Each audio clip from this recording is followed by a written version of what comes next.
I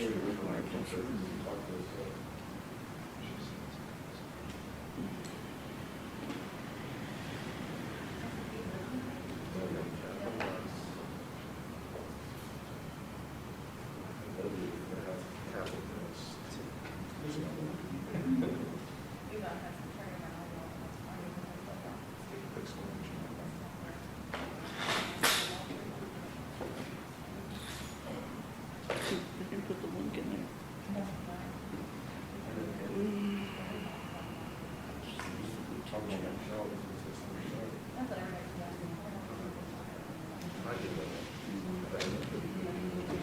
I got, well, I have it, just use it.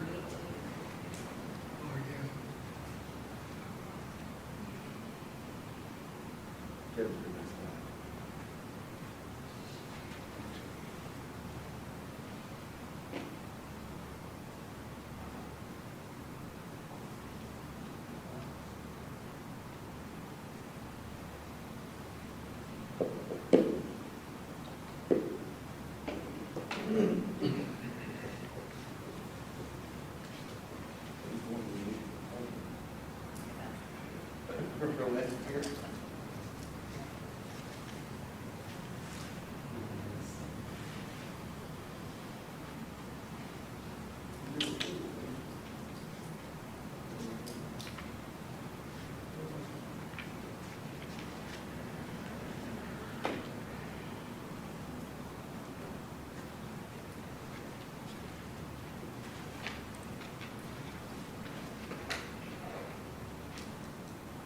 Testing. Testing, testing, testing.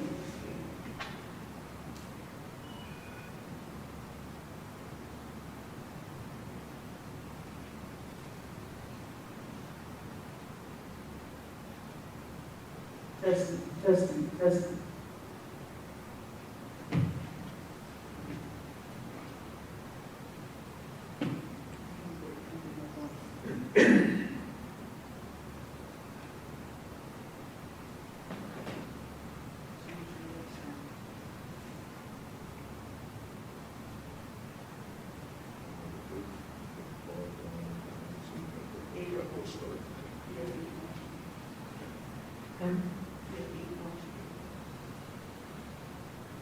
I'm not getting sound.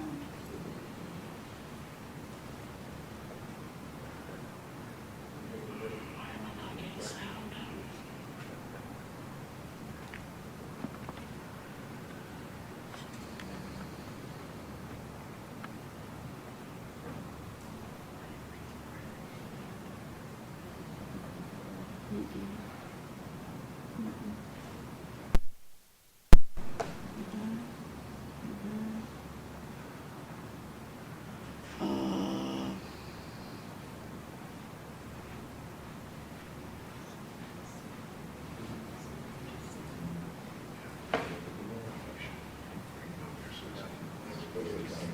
This was exciting.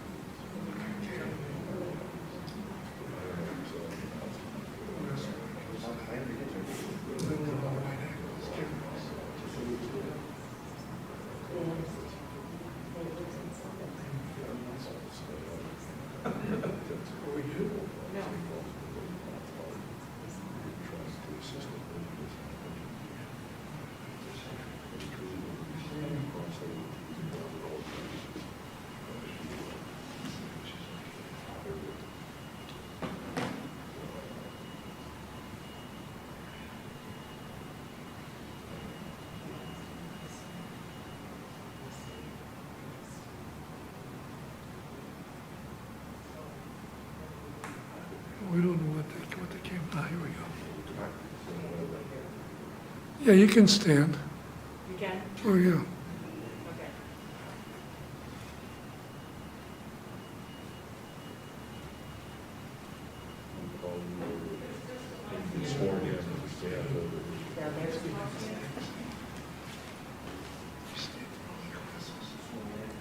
Test, test, test, test. Oh, it is on. Test 1, 2.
live TV, y'all.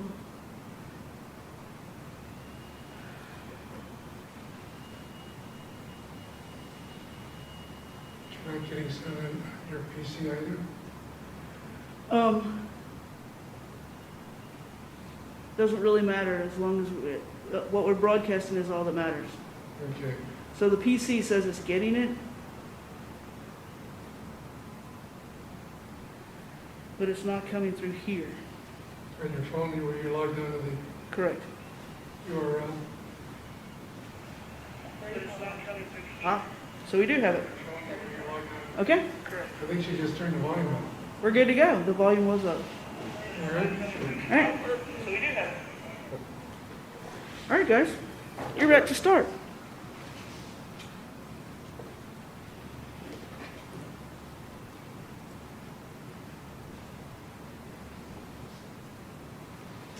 All right. I want to welcome all of the viewers and all of the folks attending here for the annual meeting of the Cape Homeowners Association. Today is October 10th, 2020. Sitting to my right is the Judge of Elections, Diane Frawley. We do have a confirmation of quorum. We needed 291, the final count was 324. As far as board members, to my left, Mike Bodnar, Bill Conley, and Doc Ham. Really, the first order of business is the approval, or the motion for the approval of the minutes. Before I get, let me just bring those up. Obviously, I'm not going to take the time to read all of this. It was sent to everybody via email.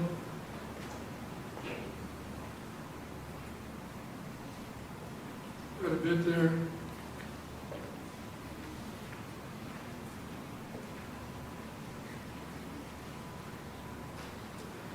And so at this time, I'll entertain a motion to approve last year's minutes. So moved. Bill Conley moves, seconded by Mike Bodnar. Since this is a video, we have sufficient proxies between Bill, Mike, and myself.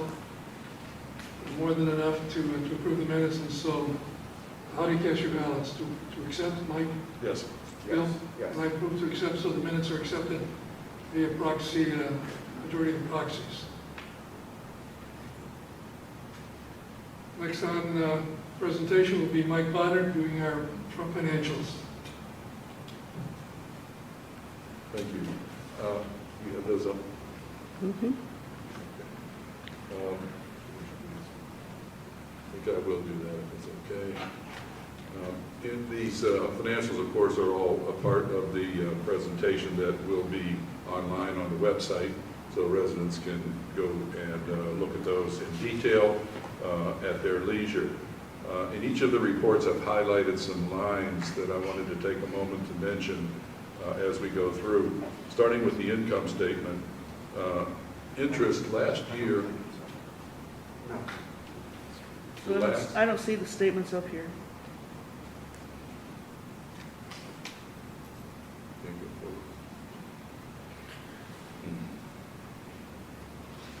Here's a clicker. There you go, keep going, great.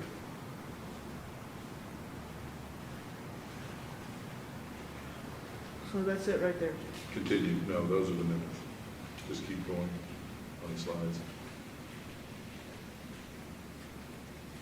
Continue. There we go. One more Next one, page. right there, okay. and Okay, then so as, let me get that where everybody else is seeing it. Thank you.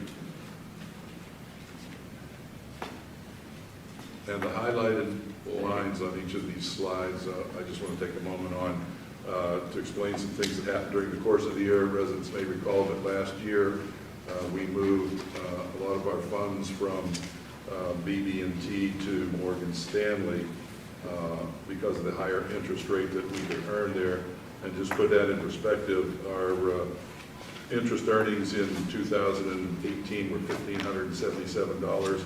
2019, they were $1,273, and through the first 9 months of this year, we're $1,900, and so we are significantly ahead. We're probably close to $3,000.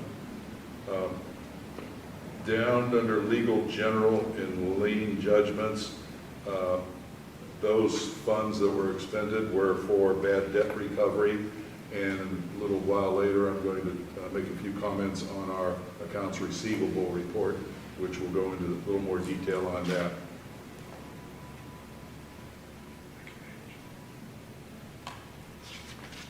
On this page, just a couple of comments in the common areas, decorating and beautification, shows $159 only against the $6,500 budget. But during the course of the year, as we began the entrance project where we redid the front gates and remodeled everything, those items were changed to a special project, and so they appear under the special project as opposed to the way they are on the initial report. Also worth noting is you'll see two highlighted lines for outside contractors. Early in the year, in the beginning of the second quarter, we have two subcontractors. One does the road work and one does the common areas. Initially, the budget had those lumped together, and then when we had two separate contractors, we separated those. So outside contractors Precise One in common areas, and outside contractors Burton down under road expenses. Prior to the first quarter, or at the beginning of the first quarter, those two dollar amounts were combined just under outside contractors.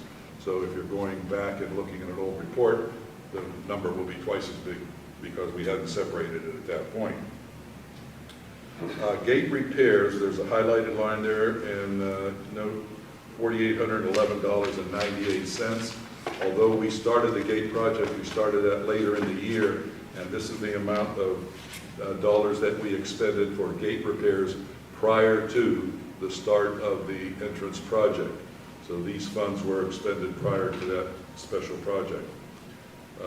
Going over to the next page, the highlighted items there refer to, we have three special projects going this year. Drainage and maintenance repair, $13,838. That money comes from the reserve R&D account, is pulled from there. We don't budget for it ahead of time. We just pull the money when needed from that account. Entrance project, that came from operating reserves, and we hit the budget there. I believe we budgeted $40,000 for that project. We came in at $39,593, so we were pretty close, and that project is done. That includes all the beautification to the landscaping that also included the new walls and the gate rehab. So all of those were there. Under legal golf course, under yearly budget, if you look at it, you see $19,230. When we passed the dues increase several years ago, we indicated to the residents that we would continue to show the money that generated as a separate line item. When you look at the balance that was expended for the year, it's $29,229, and all these figures are as of the end of the month, end of September. So we pulled an extra $9,999.15 from the reserves to cover the legal expenses. That takes us through the income statement. Next is the balance sheet, and a couple of comments on the balance sheet. Just wanted to reflect the contributions to the Morgan Stanley accounts. There are 4 different reserve accounts at Morgan Stanley. There's a breakdown there. And the minus that it shows there under legal, that represents the extra money that we've taken out of that account. It's not that we have a negative balance in that account. That is meant to represent the funds that we've withdrawn from that account, in addition to the $19,230. So there's almost about $450,000 at Morgan Stanley. I do want to add to this, and when we get into the AR report in a moment, we have a check we're going to deposit that I want to tell you about when we're talking about the AR. So those numbers will significantly change next week, as a matter of fact. Some of the highlighted items down there I just wanted to note regarding some of our fixed assets. They've all been depreciated down to zero over the years that we've had them. But when we dispose of those, they will be sold for some amount of money. And so the funds will flow back in when we dispose of those items that are already depreciated down. With that, see if there's anything else there. Construction bonds, we have $20,878 worth of accounts payable. That number doesn't vary much from year to year. It's always around $20,000. And the majority of that is in construction bonds. Those are payments that the residents make to the board when they are undergoing a new project. We hold that money and refund it to them when they finish the project. So it's funds that we are holding for that. Moving over to the AR report. Last year, button here again, I'm sorry.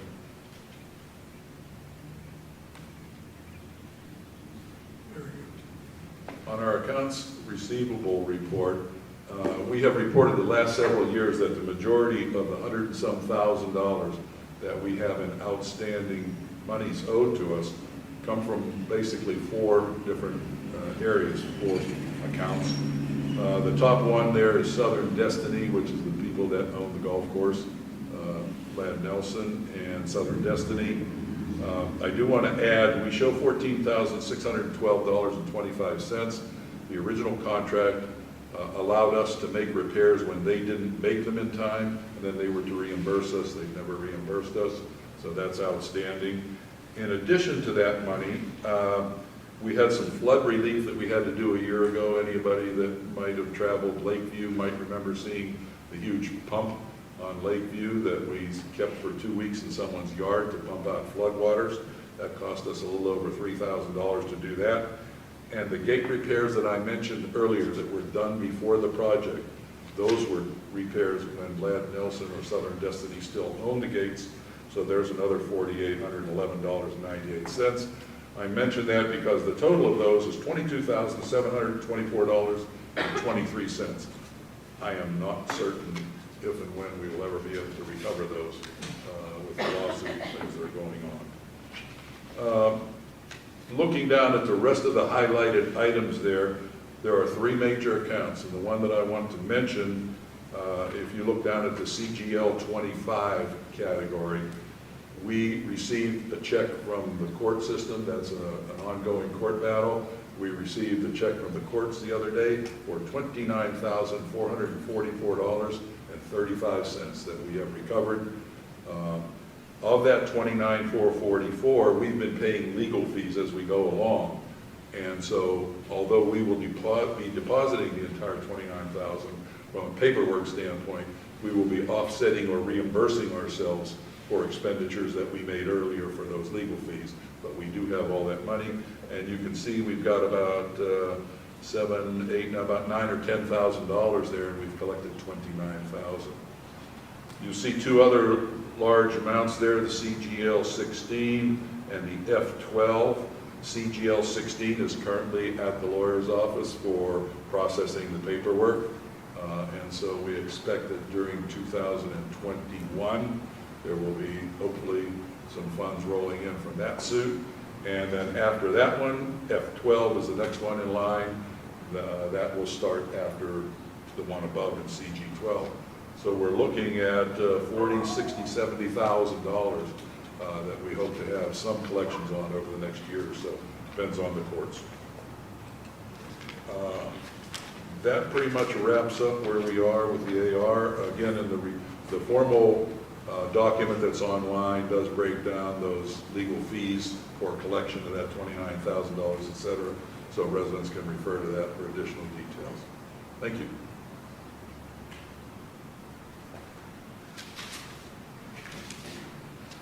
Next item of business. We're going over the State of the Cape Homeowners Association, it falls to me, President of the Board. Cover that. Next slide.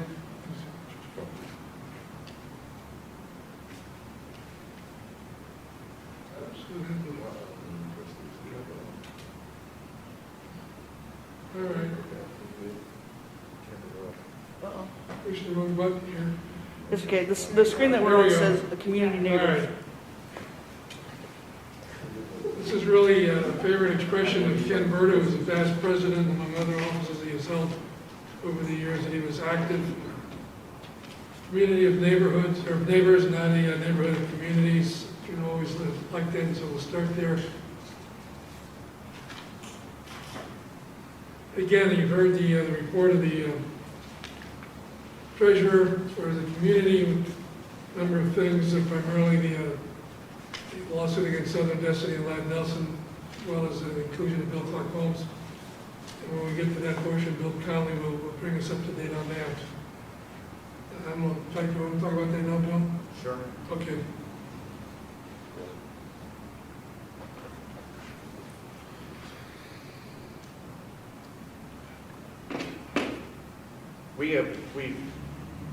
We've attempted to keep the community updated throughout the year on what's happened with the lawsuit, so I'm not going to repeat everything in detail. Is this mic? Oh, okay. I'm sorry, my mic wasn't on. We have attempted to keep the community updated throughout the year at each step of the lawsuit, so I'm not going to repeat everything. The key thing, one of the key points is we the board have made numerous attempts throughout the year, to see if there was a chance of reaching a negotiated resolution. There have been different ways of outreach, including face-to-face meetings, email communications, and most significantly, we had a formal mediation in which a neutral mediator was appointed through the court system, and that individual conducted a one-day mediation in which Ladd Nelson was present for Southern Destiny. Mrs. Nelson was present because she's an officer of the corporation. And although Bill Clark Holmes was not a part of the lawsuit, they chose to show up and participate. The mediation was unsuccessful.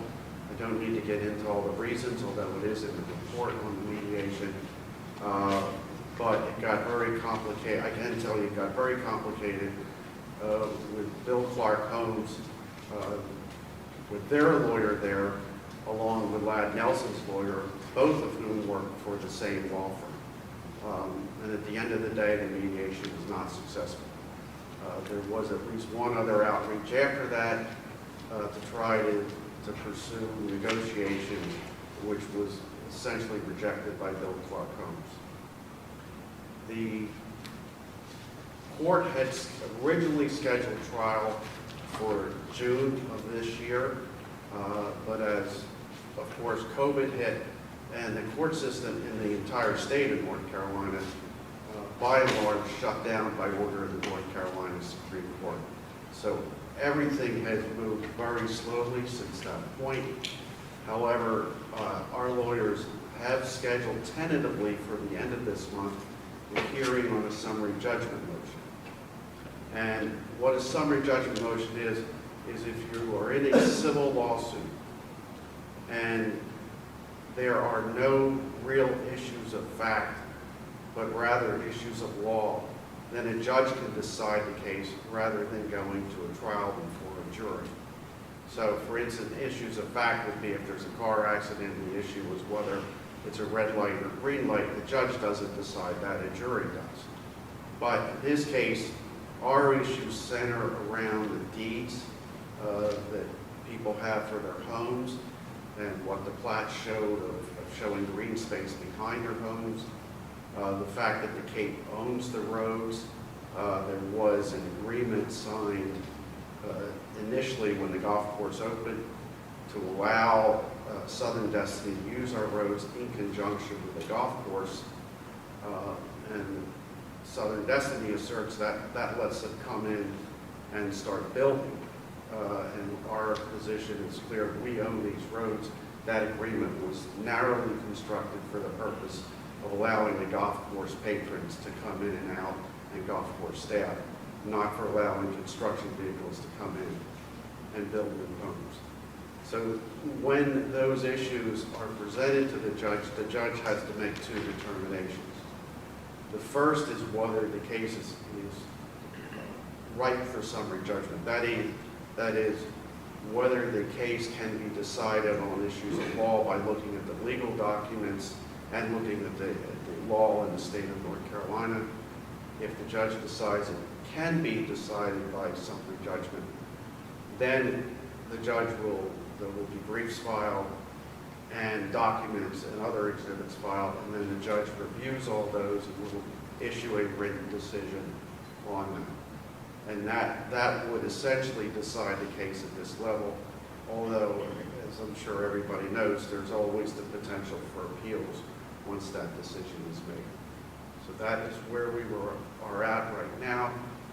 As we've done throughout the year, at any step of the process where things are filed in the court or decisions are made by the court, we will issue written updates to the community.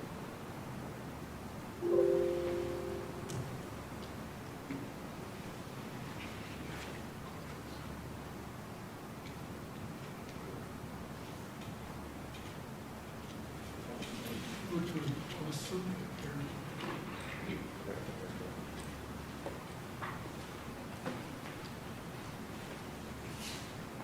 Here momentarily, we're going to get our PowerPoints running here again. That doesn't matter to this. Okay. Just a quick review of our Cape HOA website. Obviously, many of you have already used it from the number of comments we've seen at the residence directory, which is not complete, but hopefully people will continue to update their information. Obviously, the community calendar activities, which has been very quiet since March because of COVID, things like owners' news, homes for sale, deeds of restriction, message boards, ACC forums, monthly board minutes, and financial reports, which I think this year we've done a much better job of getting those things up in a timely fashion. Property managers' reports as well.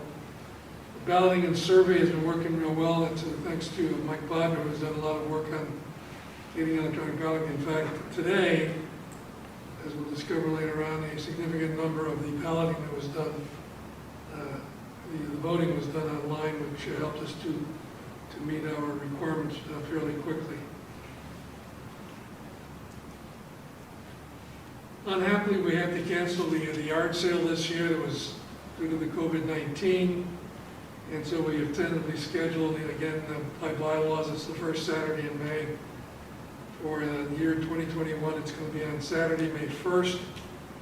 And probably more will be coming out from various committees that handle the yard sale business.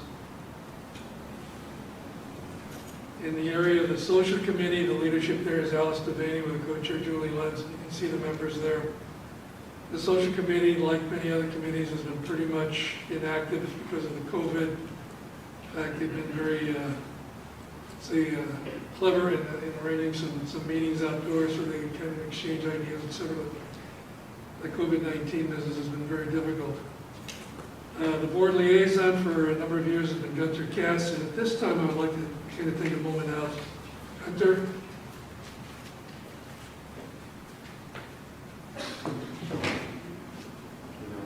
They have the slides up, they can't see. Here we were in. Gunter? It is with a lot of sadness that you've escaped us on the board. But honestly, you and I have had a very good relationship over the years. You've always been a confident, reliable, always honest. And this is a very small token of our appreciation of your years of service to this community. I appreciate it. Thank you so much. You're welcome. I really appreciate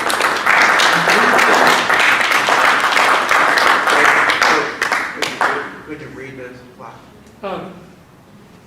It's the Award of Special Merit presented to Gunter Cass for many years of distinguished service and valued leadership. On behalf of the Cape Homeowners Association, on this date, October 10th, 2020. Thank you so much.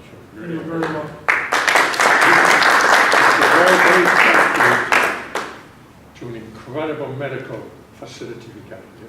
Great. And to my neighbors, to your park, the Cape, the help you have been, the encouragement you have been, it's incredible. And most of all, thank you to my wife, who is the caregiver. She's 24/7 in the fight with me to to beat this. So thank you. God bless you. God bless you.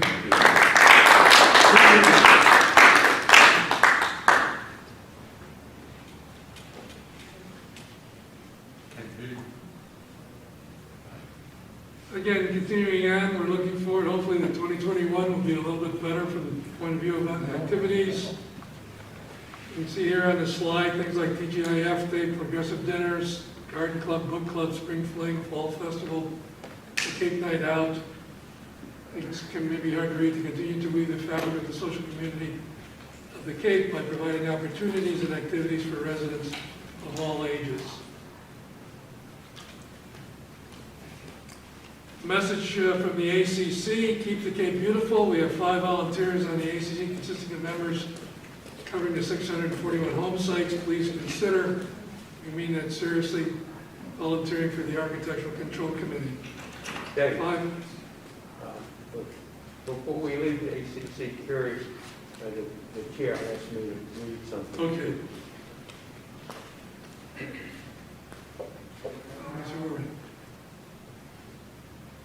Okay, the chair of the ACC is Kerry Violet, who Doc Ham informs me now that she does have a message to the members are Judy King, Taffy Lawson, Mike Olin, John Webb. And of course, we'll probably be having ACC activities, a recap, 4 new home constructions. I thought there were more than that. 11 pools and decks, 5 sheds, 13 fences, 6 repair and paint homes, 5 tree removals, 3 screen porch additions, 1 solar panel. Over the year, we've sent 72 courtesy letters, which are always sent when things are not up to snuff. And finally, follow on when things just get dragged out too long, the 6P corrective action letter. We've sent 5 of those. Again, a thank you from the ACC to all residents who work to maintain their properties. To those that work with us to resolve issues, the ACC appreciates your report. I think at this time, Doc, you have a message from Kerry. Yes, Kerry Violet, the chair, is not healthy today, and she asked me to read this to the community. She says, excuse me, I'd personally like to thank the committee for their volunteer service and for their commitment, for taking their commitment seriously. They've all been extremely diligent in their responsibilities. Most of them have previously served on the committee and bring vast experience and knowledge. They face some of the very challenging situations and at all times have been professional and respectful while attempting to ensure that the deed restrictions are adhered to. It's a tough job, and I appreciate their efforts. Let's all do our part to keep our neighborhood beautiful and to respect the rules that govern our HOA. I would like to thank Jesse and Linda for their support as well and for keeping track of our activities. And this goes out particularly to Judy King, Taffy Lawson, Mike Olson, and John Webb.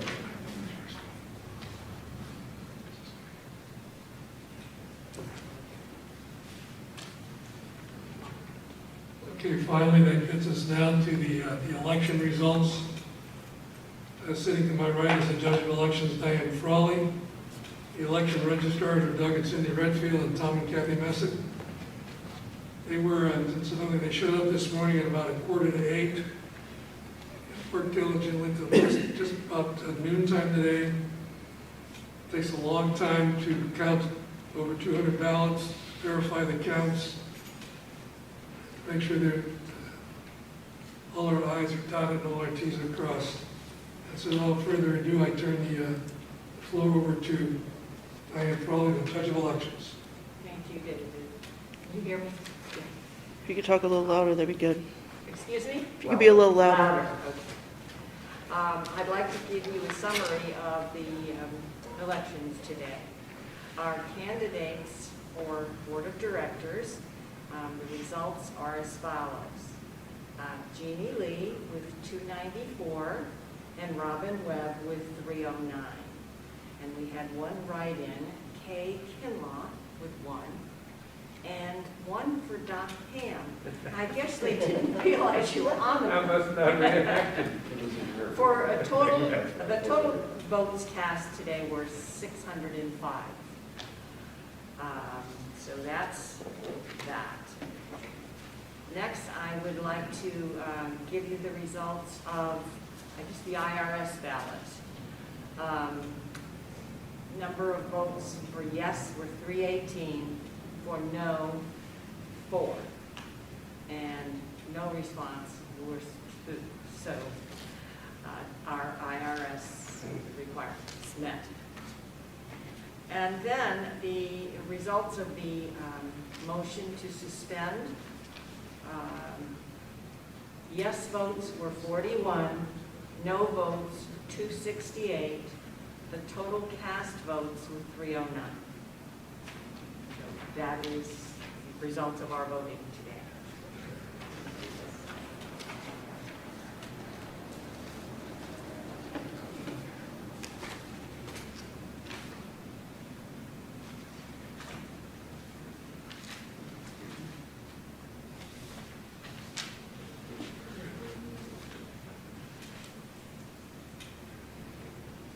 So the next item of business then will be to swear in the new directors of Jeannie and Robin, if you would come up, please.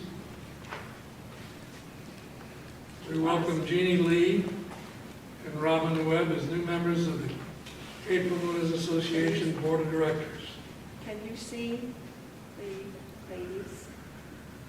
If you'll just hold 1 second. We'll make you full screen.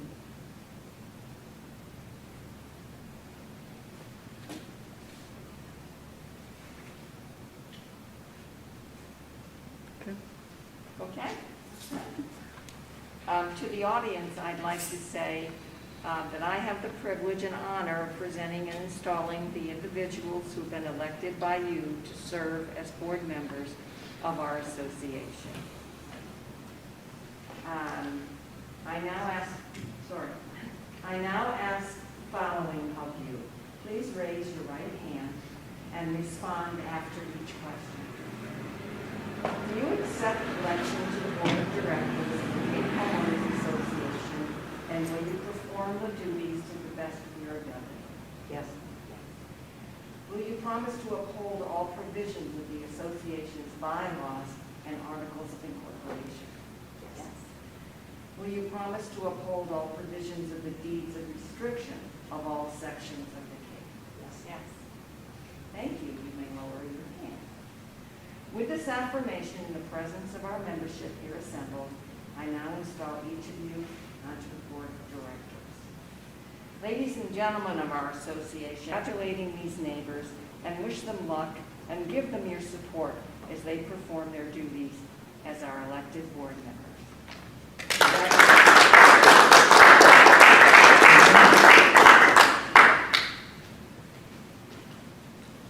Thank you, Diane. Finally, we would like to thank Mike Bodnar and Gunter Kess for their service to our community. And so, Mike, it's time.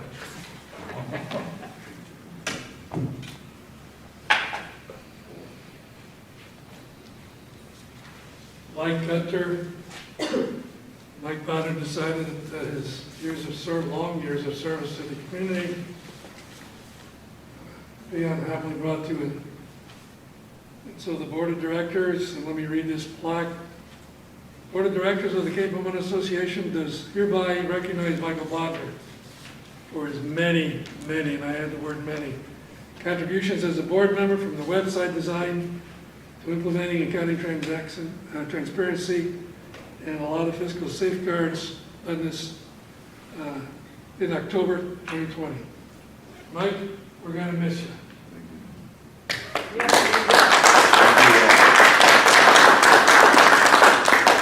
It has been an honor to serve the community.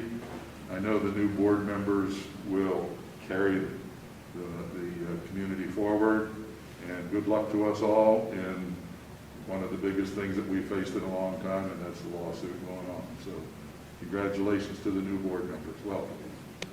Members of the ACC committee, the social committee, the property manager, Jesse Bowles, and our bookkeeper, Linda House. Particularly the last two individuals were very busy all this morning and over the last couple of weeks, getting all the information, all the packets mailed out, et cetera. And so it has been a tremendous effort by a number of people to make today happen. Having unfortunately not being an open meeting like we normally are used to because of this COVID business, I will now entertain a motion to adjourn this annual meeting. So moved. So moved, Doc moves, second. Second. Bill Conley. And all in favor, I guess my vote's yes? Yes. Yes, all right. Ladies, gentlemen, members of the Cape Vermont Association, I hereby declare this meeting adjourned. Thank you very much.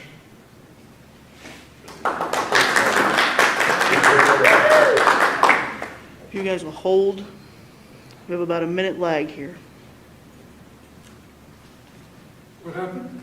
There's a minute lag, Oh. you know.